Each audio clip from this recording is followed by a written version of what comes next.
Big TV భక్తి సమాచారం WhatsApp ఛానల్లో జాయిన్ అవ్వండి. అన్ని విశేషాలు ఎప్పటికప్పుడు తెలుసుకోండి.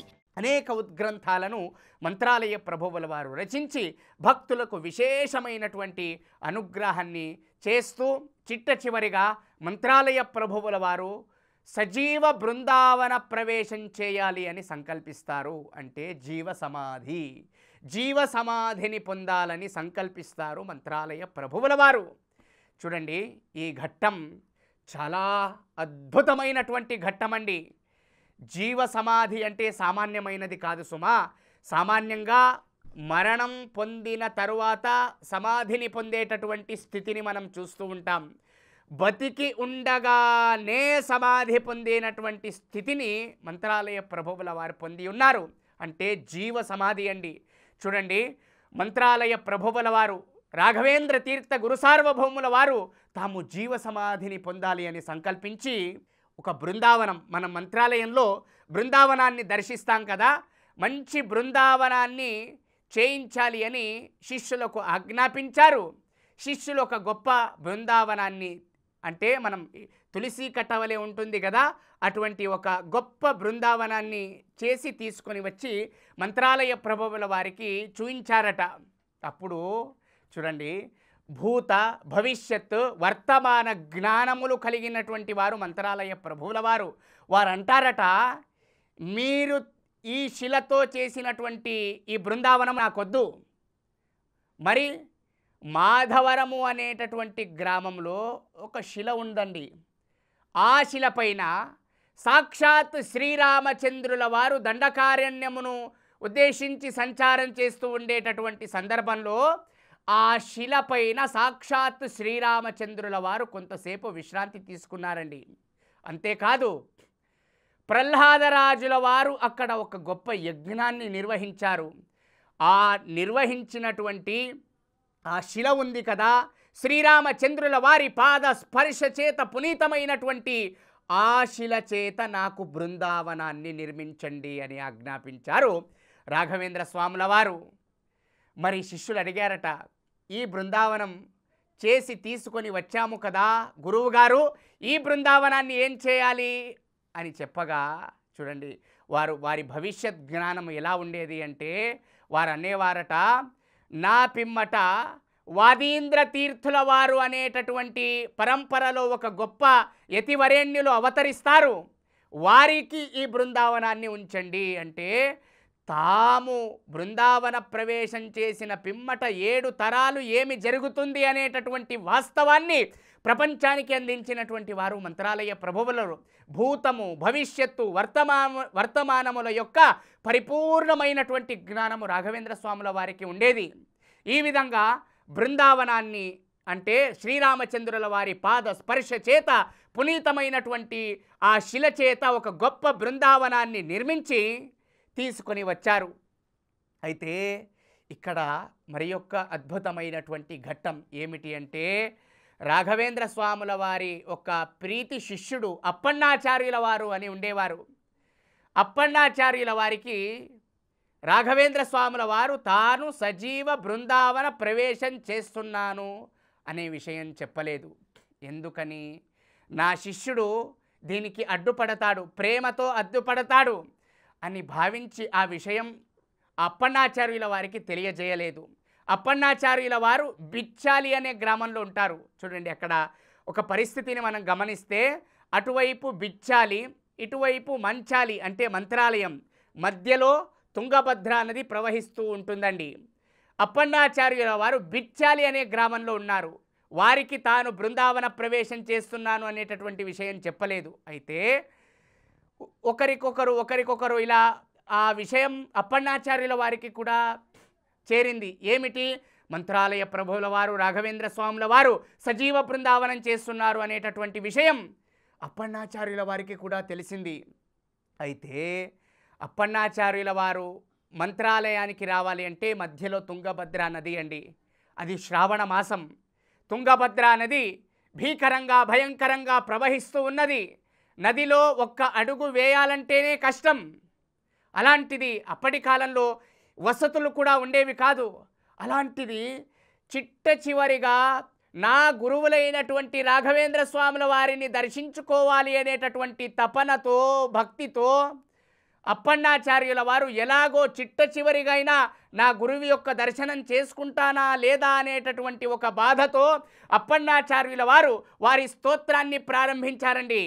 శ్రీ పూర్ణబోధ గురు తీర్థపయోబ్ధిపారా కామారి మాక్ష విషమాక్ష శిరస్పృశంతి పూర్వోత్తరామిత తరంగ చరత్సు హంస దేవాలి సేవిత పరాంఘ్రి పయోజలగ్న అని ఈ స్తోత్రాన్ని ప్రారంభం చేసి స్తోత్రం చెబుతున్నారండి. అయితే మంత్రాలయ ప్రభువుల వారిని ఉద్దేశించి అప్పన్నాచార్యుల వారు ఈ స్తోత్రం చెబుతున్నారు కదా.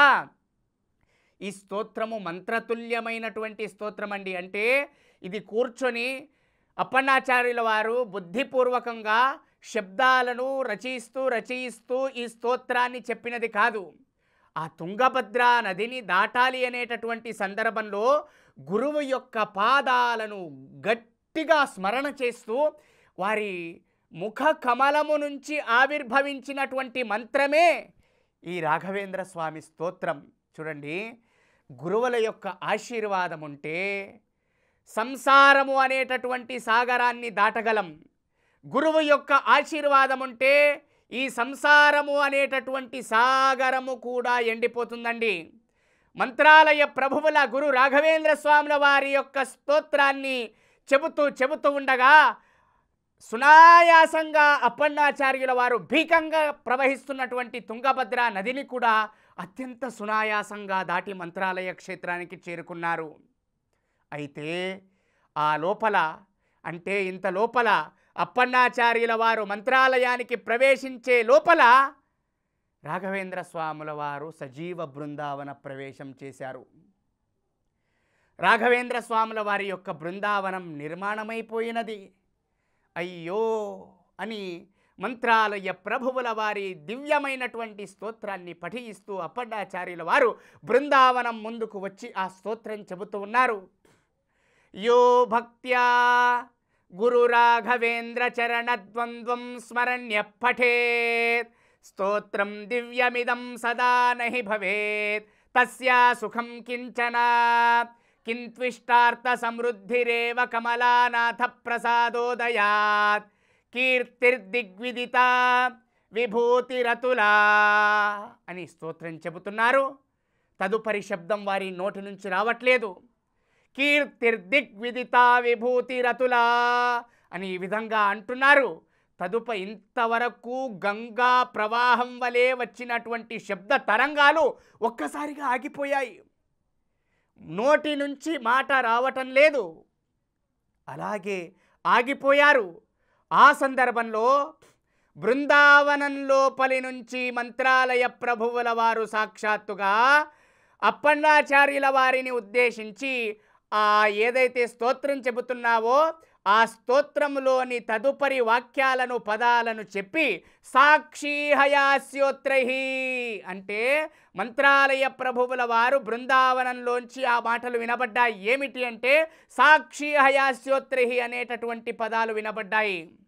దీని యొక్క అర్థం ఏమిటంటే, హే అప్పన్నాచార్య, నువ్వు తుంగభద్ర నదిని దాటుతూ ఏ స్తోత్రమైతే చదువుతూ మంత్రాలయ క్షేత్రానికి వచ్చావో ఈ స్తోత్రాన్ని పారాయణం చేస్తే, ఈ స్తోత్రాన్ని భక్తి శ్రద్ధలతో పఠిస్తే ఈ స్తోత్రం తప్పకుండా ఫలిస్తుంది అనేటటువంటి విషయంలో భగవంతుడైనటువంటి హయగ్రీవుడే సాక్షి అని సాక్షాత్ మంత్రాలయ ప్రభువుల వారే బృందావనం నుంచి ఈ పదాలను వినిపించి అప్పన్నాచార్యుల వారికి ఈ స్తోత్రాన్ని పరిపూర్ణంగా వించారు. అటువంటి దివ్యమైన భవ్యమైనటువంటి స్తోత్రమే ఈ రాఘవేంద్ర స్వామి వారి యొక్క స్తోత్రం. ఈ విధంగా సజీవ బృందావన ప్రవేశం చేశారు మంత్రాలయ ప్రభువుల వారు. అంటే మంత్రాలయ ప్రభువుల వారు కూడా ప్రభువులు నేటికి కూడా బృందావనంలో సజీవంగానే ఉన్నారు. నేటికి కూడా తమ వద్దకు వచ్చేటటువంటి భక్తులను అనుగ్రహిస్తూ ఉన్నారు. సామాన్యంగా మనం చూస్తున్నాం, ఒకానొక సందర్భంలో కాలు పోగొట్టుకొని ప్రారబ్ధ కర్మవశాత్ ఎలాగో మంత్రాలయ క్షేత్రానికి వచ్చి మంత్రాలయ ప్రభువుల వారిని సేవించి అన్యథా శరణం నాస్తి, హే భగవంతుడా నాకు నువ్వు తప్ప మరి ఒకరు శరణు లేరు అనేటటువంటి భావనతో గురు రాఘవేంద్ర స్వాముల వారిని సేవించడం ద్వారా కాళ్ళు పోగొట్టుకున్న వ్యక్తులు కూడా మళ్ళీ అద్భుతంగా నడవగలిగేటటువంటి శక్తిని పొందారు. అంటే గురు రాఘవేంద్ర స్వాముల వారి యొక్క పరిపూర్ణమైనటువంటి అనుగ్రహమే. సంతాన శ్రీరాఘవేంద్ర సకాల ప్రదాత అంటారు. రాఘవేంద్ర స్వాముల వారి వద్దకు వెళ్ళి భక్తి శ్రద్ధలతో నువ్వు సేవ చేస్తే నీకు రాఘవేంద్ర స్వాముల వారు ఇది ఇవ్వరు అని లేదండి.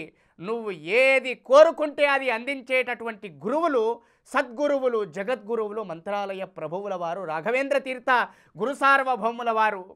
ఎందరో మహానుభావులు అందరూ కూడా మైసూరు మహారాజా లాంటి గొప్ప గొప్ప వారందరూ కూడా నేను రాజును కావాలి అనేటటువంటి ఉద్దేశంతో మంత్రాలయ ప్రభువుల వారిని సేవించి తదుపరి జన్మలో మైసూరు మహారాజుగా మారినటువంటి ఎన్నో కథలు, ఎన్నో అద్భుతమైనటువంటి సంఘటనలను నేడు కూడా మనం దర్శిస్తూ ఉన్నాం. అంతేకాదండి, రాఘవేంద్ర స్వాముల వారిని సేవిస్తే అందోపి దివ్య దృష్టి స్యాద్, ఏడమూకోపి వాక్పతి, పూర్ణాయు పూర్ణ సంపత్తి, స్తోత్రస్యాస్య జపాద్ భవేత్.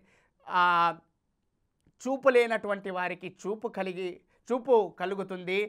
చెవులు వినబడనటువంటి వారికి అద్భుతమైనటువంటి శ్రవణ శక్తి మంత్రాలయ ప్రభువుల వారి యొక్క అనుగ్రహం ద్వారా చేకూరుతుందండి. ఇది ఎవరో చెబితే కాదండి, సాక్షాత్ మంత్రాలయ క్షేత్రానికి వెళ్ళి నేడు కూడా వారిని సేవించి వారి సేవ ద్వారా వారి అనుగ్రహమును పొందినటువంటి మహనీయులే ఈ కథలను, ఈ యొక్క సంఘటనలన్నీ కూడా చెప్పి ఉండేటటువంటి ఒక దృష్టాంతాన్ని మనం గమనించవచ్చు.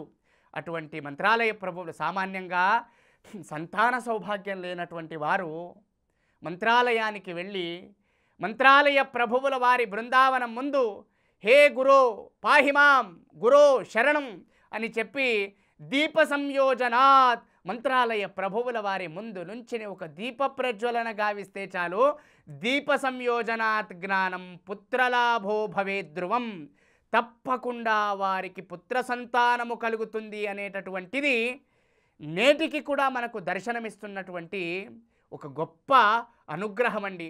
శాపానుగ్రహ శక్తోన్యో రాఘవేంద్రాన్న విద్యతే. సామాన్యంగా అందరు గురువులను మనం చూస్తుంటాం. ఏమంటే శాపమిచ్చేటటువంటి గురువులను చూసాం. అయితే శాపమిచ్చినటువంటి వారిని కూడా, అంటే శాపయోగ్యులైనటువంటి వారిని కూడా అనుగ్రహించేటటువంటి సద్గురువులు మంత్రాలయ ప్రభువులు. శాపానుగ్రహ శక్తోన్యో రాఘవేంద్రాన్న విద్యతే అంటారు. అంతటి దివ్యమైనటువంటి సద్గురువులు మంత్రాలయ ప్రభువుల వారు. For more videos like this, subscribe Big TV channel.